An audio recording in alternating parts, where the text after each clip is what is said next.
ay nasa bangka at nasa kalagitnaan ng dagat at tumaob ang bangkang sinasakyan ninyo at yung anak at BF mo ay parehas na nalulunod at ikaw lang ang marunong lumangoy at tanging makapagsasalba sa buhay nila, sino ang pipiliin mo at bakit? Thanks po and more po. Well, pipiliin ko, syempre yung anak ko. Yung anak ko yung boyfriend ko pwede kong palitan yun. Pero galing sa kamatris-matrisan ko yun. Diba? Ang hirap umiri, ang hirap manganak. Hayaan ko lang malunod, mami, diba? Hayaan mo malunod si boyfriend. Pwede palitan yan. Hindi naman siya nakikinig. Diba? Sorry, baby. Oo, syempre lahat siguro ng nanay.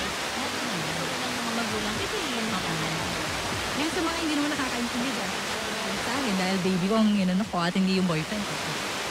Hintayin nyo maging mommy rin kayo. Mararamdaman yung pagiging ina, pag nandiyan na talaga kayo sa sitwasyon. Yung mga ko naiintindihan nung bata pa ako Pag nagkaanak ka, ganda ganyan. Ngayon,